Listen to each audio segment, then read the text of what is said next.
오늘 하나님 말씀 같이 보겠습니다. 하나님 말씀은 구약 성경 하박국 2장 1절로 4절까지 말씀입니다.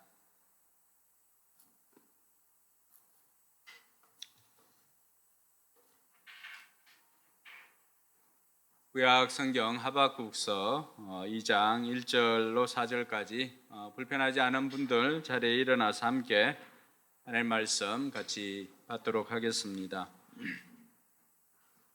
같이 읽습니다. 내가 초소 위에 올라가서 서겠다. 망대 위에 올라가서 나의 자리를 지키겠다. 주님께서 나에게 무엇라고 말씀하실지 기다려 보겠다.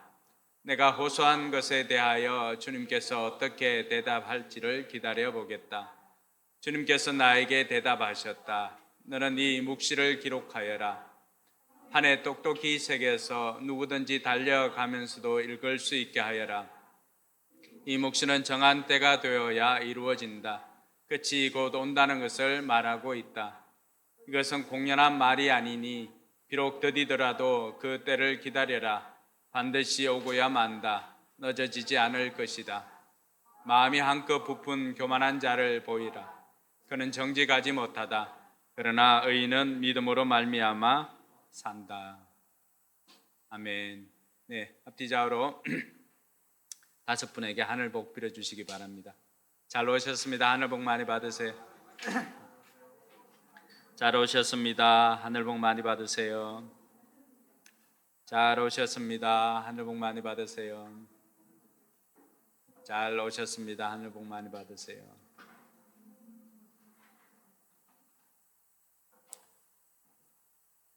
네, 우리 자유케 하는 삶의 간증을 통해서도 우리가 듣고 오늘 말씀에도 있는데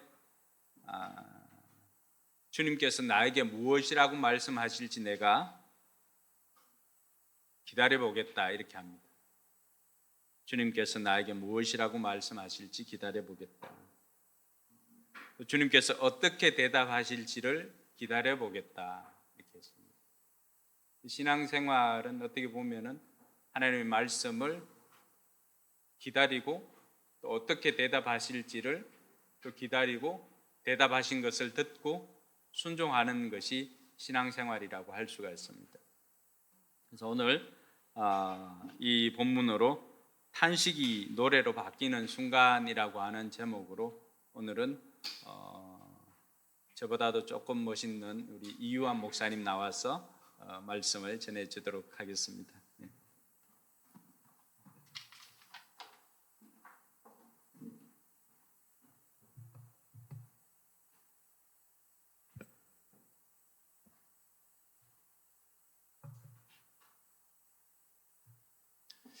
네, 우리가 예수님 믿고 신앙생활을 하다 보면 고민되는 부분들이 있습니다. 신앙생활을 오래 하신 분들일수록 딜레마에 빠지는데 그게 뭐냐고 했을 때 하나님이 살아계심에도 불구하고 왜 우리가 이해할 수 없는 그런 일들이 일어날까? 예를 들어서 전쟁이나 가난이나 또 갈등, 범죄 또 우리 삶에 일어나는 우리는 옳다고 그렇게 살았는데 우리에게 돌아오는 것은 아픔과 슬픔에 대한 것들, 이런 다 이해할 수 없는 것들에 대해서 하나님이 살아계시면 왜 내 삶에 이런 일이 일어날까? 왜 우리나라에, 왜 이 세계 곳곳에는 이런 힘든 일들이 일어날까라고 하는 그런 딜레마에 빠질 때가 있습니다. 이런 것들을 신학에서는 신정론이라 불러요. 하나님께서 다스리시는 이런 부분들에 대해서 이야기하는 것들인데, 오늘 우리가 읽은 이 하박국서는 좀 이런 딜레마를 극복하고 우리로 하여금 끝까지 믿음을 지키는 비결을 알려주고 있습니다. 하박국 같은 경우에는 처음에는 이 딜레마 때문에 탄식으로 하나님께 기도를 올리기 시작하거든요. 근데 후에 이 탄식이 바뀌어서 하나님을 찬양하고 기뻐 노래하는 이 노래로 바뀌게 되었는데, 오늘 이 말씀을 듣는 우리 모두에게도 이런 하박국과 같이 탄식이 변하여 노래로 바뀌는 그런 은혜가 있기를 예수님의 이름으로 간절히 축복합니다. 먼저 말씀을 보기 앞서서 하박국이란 사람에 대해서 좀 알아봤으면 좋겠어요. 하박국, 저는 이제 어릴 때 이 성경책을 읽으면서 하울링 되는데 조금만 줄여주실래요? 네. 이 이야기를 들으면서 저는 뭐 호박국, 뭐 미역국, 약간 이런 것들로 제가 어릴 때 생각을 많이 했었어요. 네. 사람 이름이 이럴까? 근데 이제 조금 이제 커보니까 외국 사람이니까 우리랑 이름이 다르구나라는 것들을 알게 되었습니다. 이 하박국이란 사람의 이름의 뜻은 사실 딱 이렇게 명확하게 나오는 게 없어요. 학자들마다 조금씩 다른 의견들이 있는데 제가 제일 와닿았던 해석은 라틴어 성경 중에 표준이라 불리는 불가타 성경이 있습니다. 근데 그 불가타 성경을 번역한 제롬 히에로니모스라는 유명한 교부 철학자가 있는데 이 사람이 이 하박국의 이름을 가리켜서 히브리어 히트 아부 쿠시라는 단어가 씨름하다라는 단어거든요. 근데 이 단어랑 하박국의 그 히브리어 이름이랑 비슷하다고 해가지고 이 하박국의 이름을 가리켜서 씨름하는 자라고 그렇게 소개를 하고 있습니다. 어떻게 보면 이해할 수 없는 삶의 문제 앞에 또 여러 가지 이 세상에 일어나는 문제 앞에서 하나님과 치열하게 씨름하는 이 하박국과 참 잘 어울리는 이름인 것 같습니다. 그리고 하박국의 직업에 대해서도 좀 알아보면 좋을 것 같아요. 하박국은 이 하박국서 1장 1절에 보니까 예언자, 선지자라고 그렇게 말하고 있습니다. 우리가 보통 예언자라고 하면 뭔가 미래의 일을 얘기하는 그런 사람들을 얘기하죠. 근데 성경에서 말하는 예언자는 조금 달라요. 단순히 미래의 일을 얘기하는 사람이 아니라 이 말은 히브리어 나비라는 단어에서 나왔는데 쉽게 말하면 이겁니다. 우리 뭐 정부도 새로 세워졌는데 항상 뭐 정책 브리핑 발표하고 나면 누가 나오나요? 앞에 대통령 안 나오죠. 먼저 나오는 사람이 대변인입니다.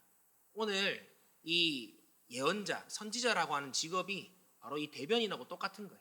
하나님께로부터 받은 말씀을 가지고 그것을 듣고 그대로 하나님의 백성들에게 전하는 그 사람이 바로 대언자, 나비, 예언자, 또 선지자라고 말하고 있는 것입니다. 그리고 다음에 3장 1절이나 또 3장 19절 말씀 보니까 이렇게 나와 있어요. 이것은 시기 오노세 맞춘 예언자 하박국의 기도이다. 19절 하반절에 보니까 이 노래는 음악 지휘자를 따라서 수금에 맞추어 부른다. 이렇게 기록되어 있거든요. 이걸 통해 가지고 이 하박국의 또 다른 직업이 원래 직업은 어떻게 보면 성전에서 하나님께 찬양으로 봉사하는 찬양대원이고 또 레위 자손의 후손이라는 것을 우리가 추측할 수 있습니다. 근데 이런 하박국의 이름 그리고 하박국의 직업들이 저는 이렇게 하박국서를 쭉 읽어보면서 참 이 하박국의 어떻게 보면 그런 문학적 특징과도 잘 맞아 떨어진다고 생각해요. 우리가 보통 선지서나 예언서를 읽을 때는 다들 어떻게 보면 다이렉트로 하나님께 받아가지고 이렇게 선포하는 내용들이 많습니다. 근데 하박국은 달라요. 하박국은 좀 다른 특징인데 뭐냐면 이 사람은 사람들한테 말을 안 해요. 본인이 하나님한테 물어보고 그 깨달은 것들을 본인 스스로 깨달은 것들을 기록하는 데서 끝납니다. 어떻게 보면 선지자로서의 역할을 하지 않는 것이죠. 근데 그럼에도 불구하고 오늘 하나님께서는 이 사람을 선지자라고 불러주세요. 그리고 참 신기하게도 3장 같은 경우에는 그 내용이 시편과 아주 유사하거든요. 이것도 본인의 직업과 관련된 부분들이죠. 그러면서 어떻게 보면 다른 선지서에서는 찾아볼 수 없는 좀 고유한 특징들이 이 책에 있는데 좀 그런 것들을 우리가 살펴보면서 이 본문을 살펴보면 훨씬 더 좀 큰 유익이 있을 것 같습니다. 그래서 이제 본론으로 들어가서 앞서 말씀드렸지만 하박국은 하나님께 질문하는 사람이었어요. 하나님과 씨름하는 사람이었습니다. 그리고 그 질문은 두 번의 어찌하여라는 말로 시작되는 그 탄식으로 시작되거든요. 우리가 어떤 사람들은 하나님께 막 따지듯이 말하는 이 하박국에 대해서 저 사람 참 믿음 없다 그렇게 말하기도 합니다. 하지만 저는 그 반대라고 생각해요. 하나님에 대한 신뢰, 하나님에 대한 사랑, 하나님에 대한 믿음이 없는 사람은 하나님께 질문 자체를 하지 않습니다. 자기 힘으로 해결하거든요. 자신만이 가지고 있는 그 문제와 딜레마를 해결할 수 있는 유일한 길이 하나님이심을 믿는 사람만이 하나님과 씨름할 수 있는 사람입니다. 그래서 우리 창세기에 나오는 야곱 또한 하나님과 약복강에서 그렇게 오랫동안 씨름을 했죠. 그리고 마침내 하나님을 이기고 이스라엘이라는 그 이름을 새롭게 얻게 되었습니다. 하나님 일부러 져주신 거죠. 하지만 하나님을 사랑하지 않는 사람, 하나님께 질문하지 않는 사람은 말 그대로 하나님을 사랑하지 않고 하나님을 신뢰하지 않기 때문에 자기의 힘으로, 자기의 생각으로 내게 닥쳐진 여러 가지 문제들을 해결하려고 많은 노력들을 기울입니다. 하박국은 정말로 하나님을 사랑했어요. 그렇기 때문에 풀 수 없는 이 마음의 응어리들, 이런 것들을 하나님께 따지기도 하고 짐승처럼 울부짖기도 합니다. 바로 하나님께서 우리의 부르짖음과 우리의 그런 울부짖음에 반드시 응답하시는 그런 분임을 신뢰했기 때문입니다. 그렇다면 도대체 이 하박국은 어떤 문제 때문에, 무슨 문제 때문에 두 번이나 하나님 어찌하여 이런 일들을 내 눈앞에 보이게 하십니까? 라고 하면서 하나님과 씨름했을까요? 첫 번째, 우리 하박국 1장 2절에서 4절 말씀해 보니까 그 내용을 요약하면 이렇습니다. 하나님에 계시면 어찌하여 의인은 고통을 당하게 외면하시고 악인들은 이 땅 가운데서 활개를 치며 살아가게 만드십니까? 라고 탄식하며 질문했습니다. 이 말을 한 배경을 보려면 당시 하박국이 살던 시대의 배경을 알아야 돼요.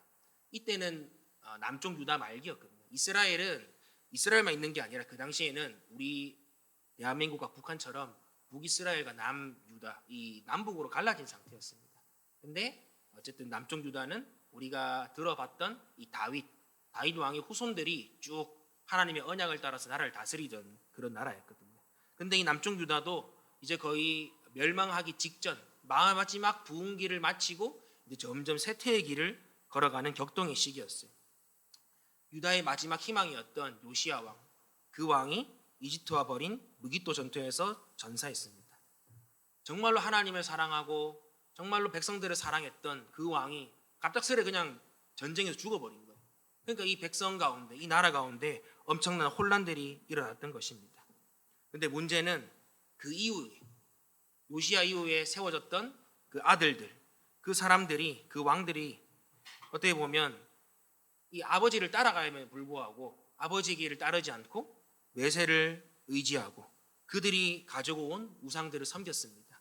뿐만 아니라 애굽의 이 조공을 바치기 위해서 막 백성들에게 세금을 막 억지로 걷기 시작하는 거예요. 그것 때문에 힘들었다고 기록되고 있거든요.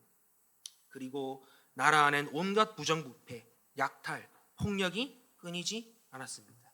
심지어는 성경에 나오는 유명한 선지자 중에 예레미야라는 선지자가 있습니다.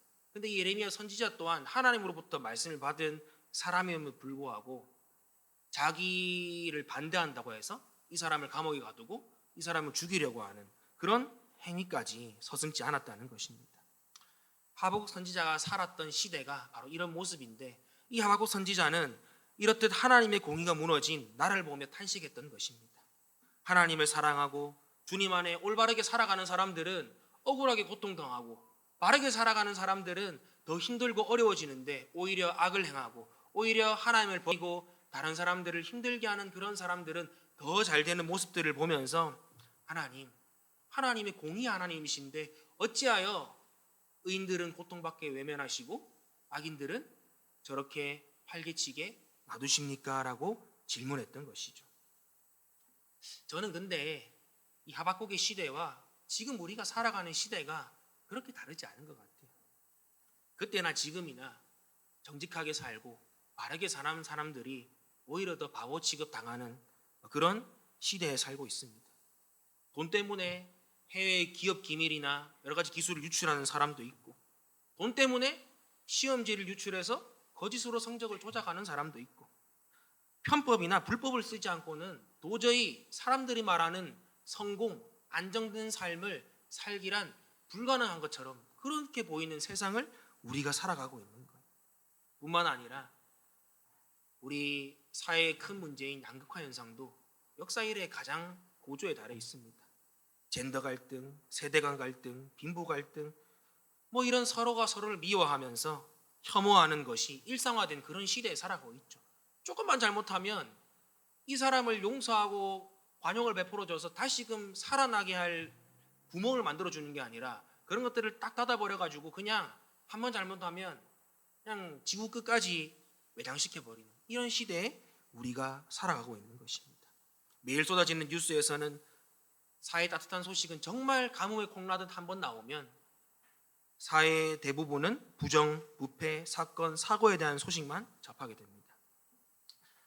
근데 이러한 현실 속에 믿는 우리도 압도되어서 가끔은 하박국처럼 하나님, 정말 하나님이 살아계시면 왜 하나님의 공의가 이 땅 가운데 제대로 실현되지 않고 있나요? 라고 하는 그런 질문들을 하게 되죠. 그래서 하나님은 이런 문제에 대해서 뭐라고 우리에게 대답해 주실까요? 먼저 하박국에게 들려준 답을 통해서 우리가 좀 이야기를 들어봤으면 좋겠습니다. 뭔가 만족할 답을 주셨을까요? 이런 부분에 대해서. 근데 오늘 말씀 보니까 놀랍게도 하나님은 하박국이 전혀 예상하지 못한 대답을 해주세요. 뭐냐면 유다를 구원하기는커녕 더 악한 민족인 그 당시에 바벨론이라는 민족이 있었습니다. 이집트가 있고 우리가 아시리아라고 부르는 아수르가 있고 그리고 이제 신흥 세력인 이 갈대아 바빌론이 있었는데 이 바벨론을 통해서 유다를 멸망시키겠다고 그렇게 하나님께서 우리를 왜 구원 안 해주냐고 하는 그 질문에 하나님의 대답이 너희들 바벨론에 의해서 심판받을 거라고 그렇게 말씀해 주시거든요. 하박국이 하고 싶은 말이 뭔가요? 하나님 살려주세요. 제발 우리를 구원해 주세요. 우리를 용서해 주세요라고 했는데 지금 하나님께서는 도리어 너희들 망할 거야. 반드시 망할 거야. 그냥 망하는 거 아니야. 걔네들 독하다. 너희들 잡히면 정말로 모래알같이 포로로 끌려가고 그 물에 낚여온 물고기처럼 너희들 다 쓸어갈 거야 라고 하면서 오히려 정말로 이 엄한 심판이 있을 것이라 말씀하고 계신 것입니다. 그런데 이 하박국이 그 이야기를 듣고 너무 혼란스러운 거예요. 왜냐 하니까 본인도 알아요. 이 유다가 하나님을 떠나서 점점 악한 길로 가고 있다는 걸 알아요. 그런데 문제는 뭐냐? 자기보다 더 악하게 보이는 바벨론을 하나님이 써가지고 공의 하나님이 더 악한 바빌론을 써서 자기 나라를 멸망시킨다고 하는 것들이 심판하시겠다는 것들이 너무나도 의문이 되는 것입니다. 그래서 깜짝 놀란 하박국이 하나님 말씀 끝나자마자 이렇게 되물었어요. 우리 하박국 1장 12절에서 14절 말씀을 같이 한번 읽어보면 좋을 것 같습니다. 하박국 1장 12절에서 14절 읽겠습니다. 시작. 주님께서는 옛날부터 이시지 않으셨습니까? 나의 하나님, 나의 거룩하신 주님, 우리는 죽지 않을 것입니다. 주님께서는 우리를 심판하시려고 그를 일으키셨습니다. 반석이신 주님께서는 우리를 벌하시려고 그를 채찍으로 삼으셨습니다. 주님께서는 눈이 맑으심으로 악을 보시고 참지 못하시며 벽을 보고 그냥 계시지 못하시는 분입니다. 그런데 어찌하여 배신자들을 보고만 계십니까? 악한 민족이 착한 백성을 삼키어도 조용히만 계십니까? 아멘. 주님께서 백성들을 바다의 물고기처럼 사는 바다의 피조물처럼 만드시니 아멘. 이 사람 심리가 참 간사합니다. 사람이 욕을 먹어도 자기가 인정하고 자기가 존경하는 사람들한테 혼나면 받아들여요, 대부분. 근데 사람 심리가 간사한 게 자기보다 조금 못하거나 자기가 인정하지 못하는 사람이 나한테 옳은 말을 했다라고 하면 엄청 억울해합니다. 그리고 그 사람한테 막 공격하려고 하고 막 반문하려고 하죠. 적반하장으로 나올 때가 있습니다. 지금 하박국 마음이 딱 이런 거예요. 하나님, 우리가 하나님 앞에 범죄한 거 솔직히 맞아요. 그런데 적어도 저 사람들 바벨론? 저런 악한 민족한테 우리가 심판받는 건 좀 아니지 않나요? 라고 하나님께 지금 따지고 있는 것입니다. 근데 저는 이 말씀을 보면서 한번 이런 생각들을 하게 됐어요. 뭐냐니까 과연 옳고 그름의 판단을 그 기준을 우리는 무엇으로 삼을 건가에 대한 부분이었습니다.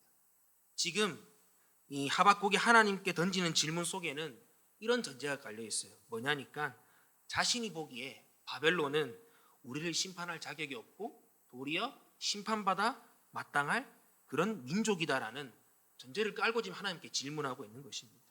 다시 말하면 옳고 그름의 기준이 누구라는 거죠? 나라는 거예요. 나. 가치 판단의 기준이 나라는 것입니다. 왜 국회에서 청문회 나오면 그렇게 사람들이 욕을 많이 먹을까요? 사실 그 사람 나온 사람들보다 훨씬 더 나쁜 짓 하는 사람 많아요. 근데 그럼에도 불구하고 그 사람들이 더 많은 욕을 먹는 이유는 다른 게 아니에요.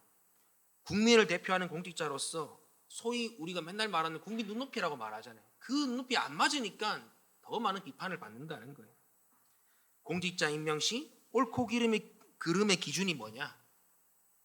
자기 편이 아니라 개인이 아니라 바로 평균적인 국민의 눈높이라는 것입니다. 그렇다면 하나님 백성인 우리의 기준, 우리는 무슨 기준을 따라서 옳고 그름을 나눠야 될까요? 단순히 예수 안 믿는 분들이나 또 내 옆에 있는 신앙생활 하는 사람보다 조금 더 나은 사람이 되는 게 여러분들의 신앙의 기준인가요? 옳고 그름의 기준인가요?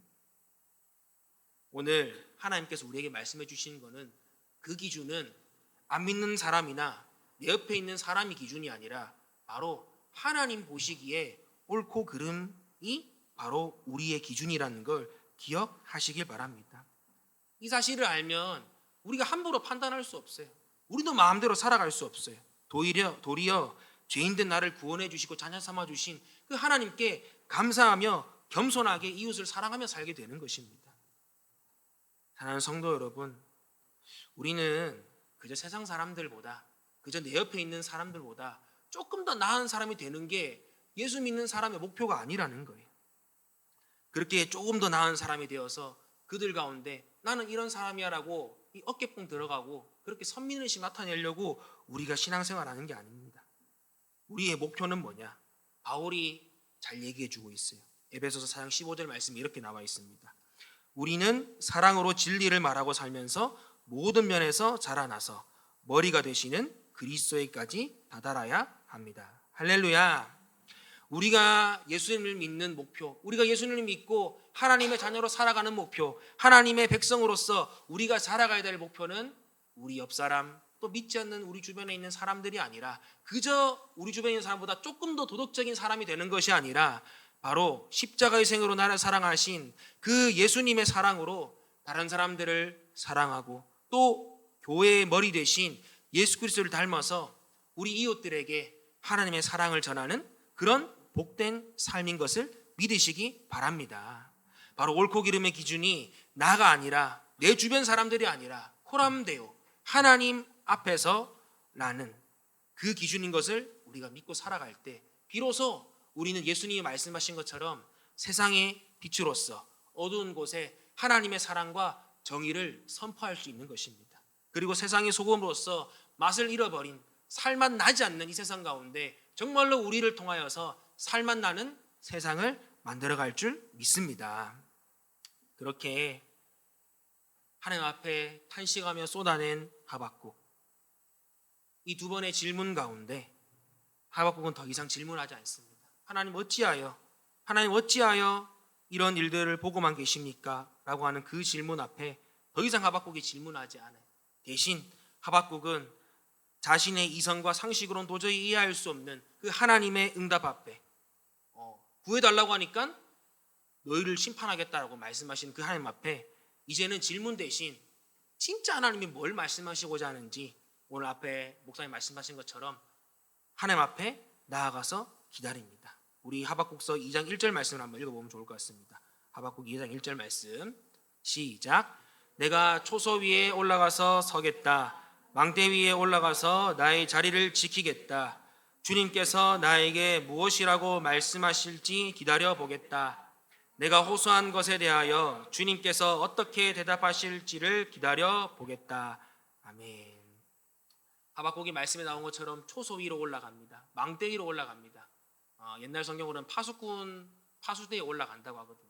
왜냐하면 적들이 저 멀리서 오는 것을 먼저 관찰하고 그걸 알리는 사람, 그 사람이 바로 파수꾼인데 이곳에 올라가서 이제는 자신의 자리를 지키기로 결단합니다. 이 말이 뭐냐면 그전에는 하박국이 직업이 뭐예요? 선지자잖아요. 선지자는 해야 되는 일이 뭐죠? 하나님의 말씀하시면 그걸 그대로 받아서 전하는 사람입니다. 근데 지금까지 오늘 하박국 1장 2장에 넘어오기까지 이 하박국이 했던 일은 뭡니까? 선지자의 자리가 아니라 질문자로서 하나님 앞에 섰다는 거예요. 근데 비로소 오늘 2장 1절 말씀 가운데 와서는 드디어 자신의 원래 본분인 예언자, 선지자의 자리로 가겠다는 걸 의미하는 거죠. 다 이해되지 않지만 그럼에도 나는 하나님께서 맡겨주신 나의 자리를 지키겠다는 고백인 것입니다. 또한 하나님의 생각과 뜻을 바꾸려는 태도를 버리고 이제는 주님이 말씀하시는 것이면 내가 선지자로서 주님 듣겠습니다, 내가 순종하겠습니다라고 하는 결단이 오늘 초소위 망대 위에 올라가서 하나님의 음성을 기다린 그 하박국의 모습을 보여주는 것이죠. 이에 대한 가장 완벽한 모범이 있습니다. 바로 겟세마네 동산에서 기도하시던 그 예수님을 우리는 떠올릴 수 있어요. 예수님도 기도했어요. 십자가 지기 싫었습니다. 너무나도 힘들고 고통스러운 것이기 때문에 그것을 힘들어했지만 예수님께서는 이렇게 말씀하셨어요. 하나님, 아버지, 제가 피할 수만 있으면 이 십자가의 잔 피하게 해주십시오. 하지만 내 뜻대로 마시고 하나님의 뜻대로 하여 주시옵소서. 예수님은 자신의 권리보다 순종과 희생을 선택하셨습니다. 예수님도 지기시는 십자가였지만 그 뒤에 있는 하나님의 뜻, 바로 예수님을 통해서 온 인류가 구원받는 그 길을 열어놓길 원하시는 하나님의 뜻을 아셨기 때문에 예수님은 힘들지만, 예수님은 싫지만 그럼에도 기꺼이 순종의 길을 택하셨습니다.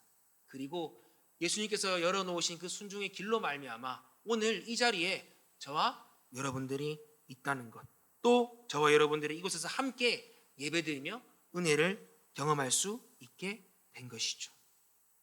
사랑하는 성도 여러분, 우리는 많은 부분 기도를 할 때 우리 생각과는 다른 하나님의 응답을 받을 때가 있습니다. 근데 그때 우리의 모습을 좀 돌아봤으면 좋겠어요. 기도가 응답되지 않았다고 고백합니다. 우리는 그래서 실망하기도 하고 때로는 하나님이 살아계시면 어떻게 그럴 수 있냐고 원망하기도 합니다. 또 어떤 사람은 믿음을 포기하고 하나님을 떠나서 나의 방법, 나의 방식대로 그 문제를 해결하기 위해 길을 떠나는 사람도 있습니다. 하지만 오늘 하박국이 우리에게 가르쳐 주는 게 있어요. 신자는 어떤 사람이냐? 신자는 어떤 사람이냐? 신자는 바로 이해할 수 없는 상황 속에서도 하나님에 대한 믿음을 포기하지 않고 끝까지 하나님이 나에게 맡겨주신 이 삶의 자리, 이 예배의 자리, 이 신앙의 자리, 이 믿음의 자리를 지키는 사람임을 기억하시길 바랍니다. 그리고 모든 일이, 나에게 일어나는 그 일이 기쁜 일이든 슬픈 일이든 좋은 일이든 아니면 힘든 일이든 그것과 관계없이, 이해할 수 없는 일이든 관계없이 그 모든 것들이 하나님의 선하신 계획 안에 있음을 믿고 무엇이든 하나님께서 나에게 말씀하신 것은 내가 이해가 되든 안 되든 하나님, 내가 주의 말씀을 믿고 순종하기로 결단하는 사람이 바로 신자임을 믿으시길 바랍니다. 그렇게 선지자의 본분으로 돌아간 이 하박국, 이제는 하나님께서 나에게 무슨 말씀하실는지 자기의 역할에 맞게 기다려보겠다고 계속해서 말씀하죠. 나의 생각을 내려놓고 하나님의 음성을 듣는 일에 나의 최우선 순위를 다하겠다는 것입니다. 우리나라 사람들이 제일 못하는 게 있는 것 같아요. 제일 못하는 거. 자꾸 막 못한다 이런 거 이야기하면서 죄송한데 못하는 게 있어요. 뭐 여러 가지가 있겠지만 저는 우리나라 사람들이 제일 못하는 거는 다른 사람 이야기 들어주는 거 제일 못하는 것 같아요. 너무 급해요, 사람들은. 너무 자기 할 말만 많이 해요. 오죽하면 소통이 안 됩니다. 그래서 막 김창옥 교수 같은 사람들이 막 소통 강의, 소통 콘서트 하면서 막 가족끼리 소통 안 되는 사람들 이어주기도 하고 또 강연 나와가지고 막 그런 마음 읽어주기도 하고 하면서 그렇게 소통이 안 돼서 힘들어합니다. 토론도 잘 안 되죠. 우리나라에는 토론하자고 하면 이야기하잖아요. 그러면 일단 기분 나빠요. 나랑 의견이 다르면 자기가 거절당한 줄 알거든요. 그래서 토론도 잘 안 됩니다. 그래서 다 듣기도 전에 사람들이 반박하고 내 할 말만 하는 것입니다. 그럼 기도는 어떨까요? 기도. 보통 기도는 두 가지라고 저는 생각하거든요. 하나는 우리가 생각하는 그 기도예요. 구하는 기도. 근데 다른 면이 있습니다. 듣는 기도예요. 듣는 기도. 자기 말만 하고는 이제 딱 기도 다 끝나고 이제 하나님이 그 우리의 기도에 대해서 응답해 주시려고 하면 뒤도 안 돌아보고 예수님 이름으로 기도합니다 아멘하고 바로 예배당 문을 나가는 우리의 모습. 제가 이 말씀 준비하면서 약간 부끄러워가지고 이렇게 타이머를 제거해봤어요. 예를 들어 20분 기도했다. 그러면 20분 동안 그냥 가만히 있는 거예요. 아무 말도 안 하고. 하나님 말씀하시든 말든 간에. 그런 연습들도 해봤거든요. 실컷 하나님께 구해놓고 어떻게 보면 우리는 이 하나님께 음성 듣는 그 시간들, 그 채널들을 우리 스스로 좀 막고 있는 것이 아닌가라는 것들을 오늘 이 말씀을 통해서 좀 깨닫게 되었습니다. 그런 의미에서 이 기다려보겠다는 하박국의 고백은 정말로 무엇이든 빨리 응답받기 원하고 무엇이든 빨리 결과 내기 원하는 좀 조급한 우리 신앙을 다시 한번 좀 멈춰서 돌아보게 하는 그런 말씀이지 않나 생각합니다. 우리가 빨리 응답받는 게 목표가 아니죠. 하나님의 때에 하나님의 방법으로 응답하신다는 걸 믿고 그때가 올 때까지 포기하지 않고 기다리고 하나님의 응답을 잠잠히 기다리는 것 또한 오늘 신자의 모습, 믿음의 모습이라는 것을 하박국은 우리에게 가르쳐주고 있습니다. 그래서 하박국은 이해할 수 없는 상황 속에서 이 탄식으로 주님께 질문하는 하박국, 이제는 바뀌었어요. 무엇이든지 주님 말씀하시면 순종하겠습니다라는 예언자의 자리, 선지자의 자리로 나아갔습니다. 그리고 하나님의 음성을 기다리기 시작했죠. 마침내 모든 것이 정상으로 돌아왔어요. 이해할 수 없는 그 상황 속에서 반응하는 우리의 모습이 예전에는 따지고 하나님 앞에 질문하고 하는 자리였으면 이제는 그것들이 정상적으로 돌아와서 하나님, 내 상황 가운데 하나님에 대해서 어떻게 말하는 게 아니라 이제는 하나님의 눈으로 상황을 바라보기 시작하는 그런 믿음이 하박국 가운데 생기기 시작하십니다. 그래서 마침내 하나님께서 하박국에게 이런 응답을 내려주시죠. 하박국 2장 2절에서 4절 말씀입니다. 제가 읽어드릴게요. 주님께서 나에게 대답하셨다. 너는 이 묵시를 기록하여라. 판에 똑똑히 새겨서 누구든지 달려가면서도 읽을 수 있게 하여라. 이 묵시는 정한 때가 되어야 이루어진다. 끝이 온다는 것을 말하고 있다. 이것은 공연한 말이 아니니 비록 더디더라도 그때를 기다려라. 반드시 오고야 만다. 늦어지지 않을 것이다. 마음이 한껏 부푼 교만한 자를 보아라. 그는 정직하지 못하다. 그러나 의인은 믿음으로 산다. 아멘. 하나님께서 하박국 선지자에게 말씀하시는 것을 이제 기록하라고 말합니다. 기록의 목적이 뭘까요? 잊지 말고 기억하라는 것이죠. 기억하기 위해서 기록하는 것입니다. 그래서 하나님께서는 지금부터 하는 이 말을 반드시 기억하라고 오늘 이 말씀을 기록하여 우리에게까지 남겨주신 것이죠.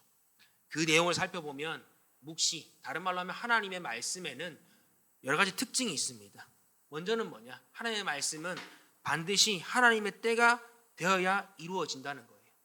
우리의 생각과 우리가 원하는 타이밍이 아니라 하나님이 보시기에 가장 좋은 그때에 하나님께서 그 말씀을 이루어 주신다는 것이죠. 그리고 그때는 이루어지지 않는 것이 아니라 반드시 온다고 우리에게 말씀하고 있습니다. 끝으로 그 말씀은 하나도 흩어지는 것 없이 거짓 없이 반드시 이루어진다 말씀하고 있습니다. 그렇다면 이렇게 때가 되어 이루어지고 그 때가 곧 가까이 다가오고 또 그것은 거짓 없이 그대로 이루어지는 게 하나님의 말씀 앞에 신자인 우리는 어떻게 반응해야 될까요? 오늘 하나님께서는 우리에게 이렇게 말씀하세요.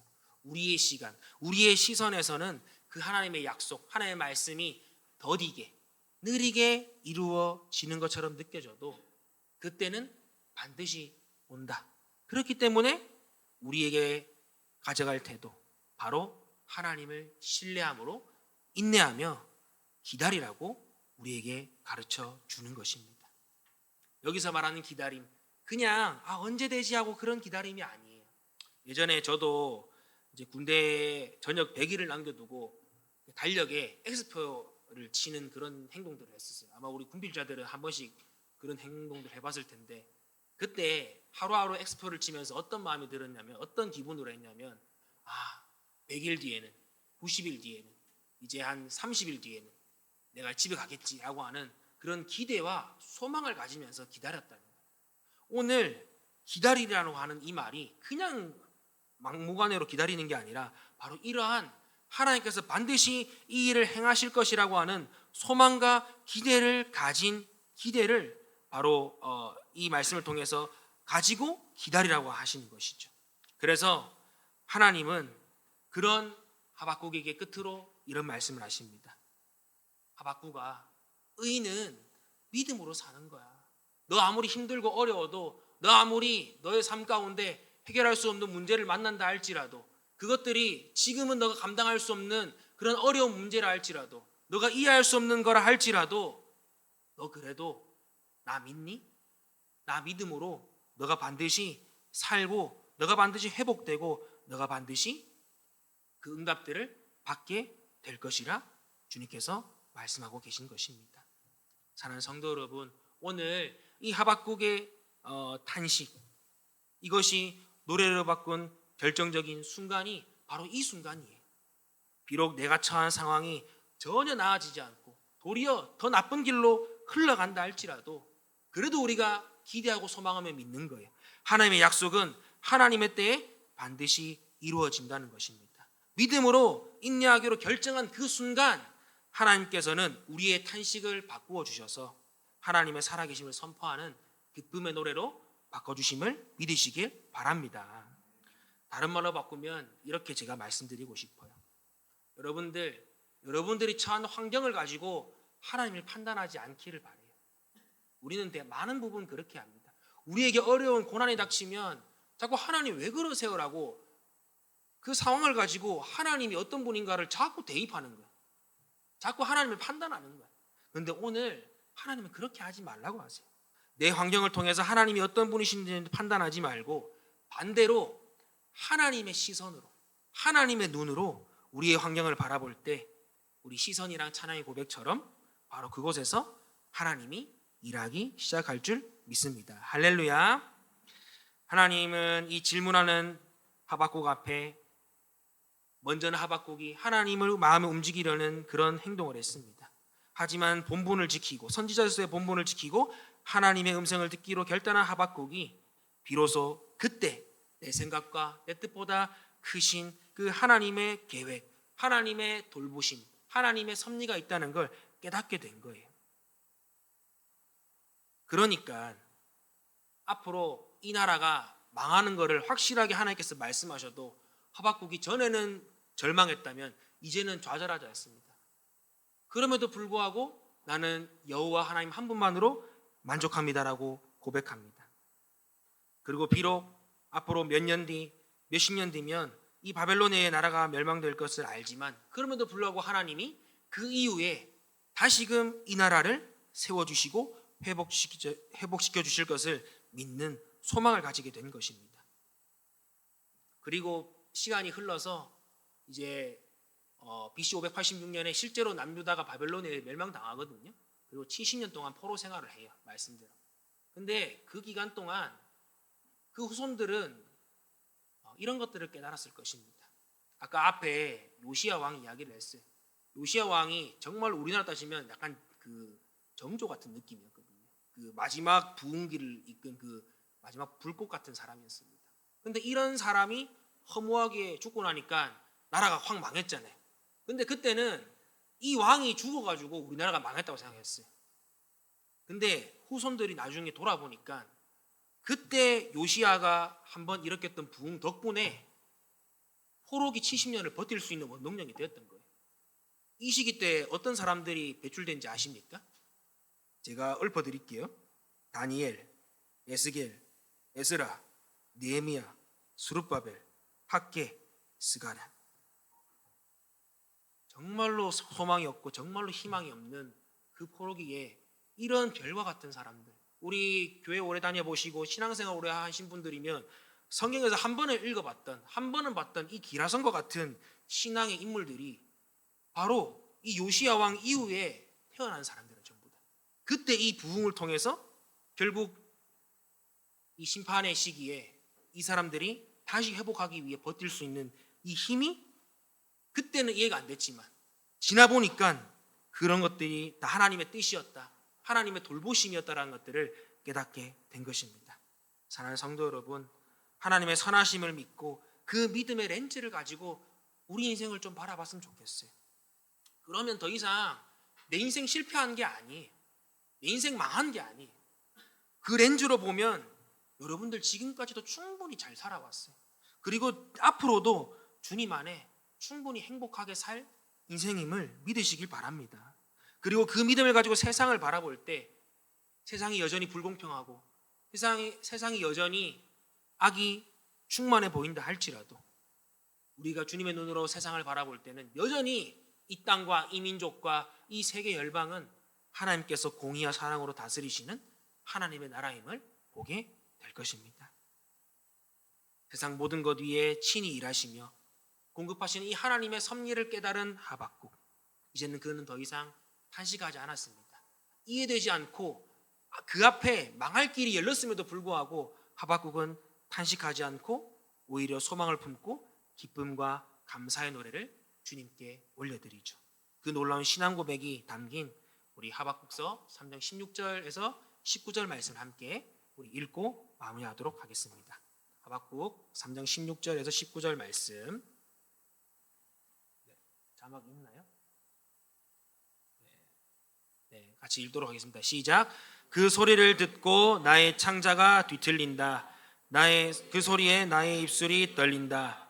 나의 뼈가 속에서부터 썩어 들어간다. 나의 다리가 후들거린다.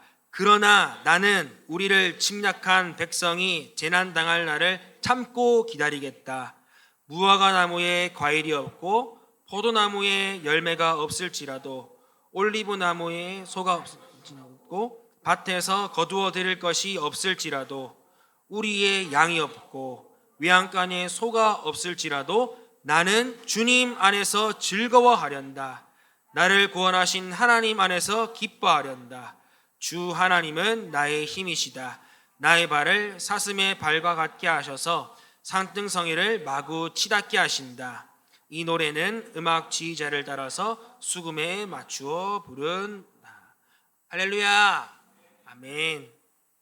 탄식의 노래가 되는 그 순간, 그것은 바로 다 이해되지 않아도 반드시 하나님의 때에 하나님의 일을 이루시고 하나님의 백성을 지키시는 그 하나님의 섭리, 하나님의 계획하심, 하나님의 돌보심을 믿는 그 사람들, 그 순간에 바로 탄식이 노래로 바뀌는 순간임을 오늘 하박국은 우리에게 가르쳐주고 있습니다. 여러분, 우리의 삶이 바뀌지 않아도 돼요. 우리의 삶이 지금보다 나아지지 않아도 상관없습니다. 그저 그런 삶조차도 하나님이 인도하고 계신다라는 사실을 믿기만 하면 우리가 우리의 상황과 우리의 환경과 나의 부족함 때문에 더 이상 절망하고 좌절할 필요가 없다는 거예요. 그저 우리의 삶을 선하게 인도하시는 그 하나님으로 인하여서 감사하며 만족하는 삶을 살게 될 줄 믿습니다. 그렇다면 구체적으로 어떻게 하면 좋을까요? 짧게 빨빨 넘어갈게요. 첫 번째는 먼저는 하나님의 생각이 내 생각보다 크다는 걸 인정하고 하나님의 시선으로 세상을 바라보는 훈련을 우리가 해야 돼요. 이사야서 55장 8절 9절이 이렇게 말해요. 내 생각이 너희보다 높다. 내 길은 너희와 다르다. 그렇게 말씀하고 계시거든요, 하나님께서. 그리고 고린도서 1장 25절 말씀에는 뭐라 되어 있냐면 하나님의 어리석음이 사람의 지혜로움보다 더 뛰어나다고 말씀하십니다. 그리고 하나님의 약하심이 사람보다 강하다고 말씀하셨습니다. 우리가 믿든 믿지 않든 하나님은 우리보다 더 뛰어나세요. 우리보다 더 위대하신 분이십니다. 그래서 우리는 가장 먼저 하나님의 시선으로 세상을 보는 훈련을 자꾸 해야 돼요. 여러분들 문제가 생길 때 무슨 생각부터 드세요? 여러분들은 문제가 생길 때 하나님 앞에 나아가 기도하는 사람이십니까? 아니면 문제가 생겼을 때 어떡하지 하면서 전화부터 돌리는 사람입니다. 오늘 믿음의 사람은 그 문제 가운데서 내 생각의 회로를 도울 방백을 의지하는 것이 아니라 하나님의 방법으로 찾도록 기도하고 하나님께 나아가는 것부터 시작하는 사람이거든요. 그래서 우리가 이 일을 위해서 저는 성경 안 읽는 분들은 하루에 한 장이라도 꼭 읽었으면 좋겠어요. 우리 로마서 말씀 가운데 있잖아요. 믿음은 들음에서 나고 들음은 그리스도의 말씀에서 난다. 사람이 자주 듣는 거에서 생각이 뻗어나가요. 여러분들 하는 말, 여러분이 하는 행동, 그것은 뭐냐? 수천 번, 수만 번 들었던 누군가의 말, 누군가의 언어 때문에 여러분들의 말과 여러분들의 행동과 언어가 생긴 거예요. 저는 우리 로운이 보면 느끼거든요. 제 말투가 저랑 아란사모 말이랑 똑같아요. 하는 말이. 네. 그래서 요즘 좀 더 조심하게 되거든요. 말 예쁘게 하자. 네. 어쨌든 그렇게 해서 우리가 이 하나의 말씀을 가지고 먼저 나아가서 말씀이란 필터를 항상 걸쳐서 하나님의 눈으로 해석할 수 있는 우리가 되었으면 좋겠습니다. 두 번째는 뭐든지 하나님께 질문했으면 좋겠어요. 욥도 그렇게 질문했죠. 욥도 정말로 억울한 그런 어려움을 당했지만 끝까지 믿음을 포기하지 않고 억울해도 하나님 앞에 억울하다 했어요. 그러다 보니까 결국 폭풍성에 나타나신 하나님 앞에 모든 의문이 해결되고 마침내 본인의 입으로 고백합니다. 제가 이때까지는 정말 오랫동안 신앙생활을 했지만 그 신앙생활 그냥 귀로만 들었던 하나님이에요. 근데 하지만 제가 이렇게 주님을 뵈니까 진짜로 제 눈으로 주님을 뵙습니다라고 하면서 그 모든 삶의 의문들이 해결되는 경험들을 하게 되었습니다. 끝으로 아까도 언급했던 우리 듣는 기도를 연습했으면 좋겠어요. 구체적으로는 여러분들이 5분 기도했다. 그러면 5분 동안 들어보는 거예요. 하나님의 음성이 뭔지를. 그러면 하나님께서는 마음의 감동을 주실 때도 있어요. 이거는 이제 그 상공부 중에 하경사함에 나오는 그런 내용들을 제가 착안했는데 마음의 감동을 주실 때도 있고 또 성경을 읽다가 마음에 와닿는 구절이 있을 때도 있습니다. 또 이렇게 설교를 들으면서 얻어가는 것도 있어요. 또 내 주변의 사람들과 또 나를 위해 기도해주는 사람들의 말을 통해서 하나님께서 우리에게 들려주실 때도 있습니다. 그렇게 하나님 음성을 듣기를 소원하고 기다릴 때 하나님은 하박국에게 응답하셨던 것처럼 반드시 우리의 삶에도 응답해 주시고 우리의 모든 질문과 모든 의문들을 다 해결해 줄 줄 믿습니다. 말씀을 마칩니다. 이해할 수 없는 현실 속에서 우리는 늘 하나님의 살아계신가 질문하기 바빴죠. 하지만 이제부터는 우리가 이 하나님의 돌보심, 하나님의 계획하심, 하나님의 높으신 뜻을 기억하며 이제는 하나님이 보이지 않아도 내 삶 가운데서 언제나 역사하시고 또 일하신다는 것을 믿고 나아가는 우리가 되었으면 좋겠습니다. 그래서 그 믿음으로 사는 그 인생에게 하나님께서는 오늘 하박국의 마지막 고백처럼 거둘 열매가 없고 길을 갖추기 없는 비참한 현실 속에서도 나의 힘이 되신 여호와 하나님 한 분만으로 인하여서 기뻐할 수 있는 힘과 능력을 우리에게 주실 것입니다. 사랑하는 성도 여러분, 그때가 머지 않았어요. 여러분들 지치지 말고 끝까지 믿음으로 승리하는 저와 여러분들 되시기를 예수님의 이름으로 간절히 축복합니다.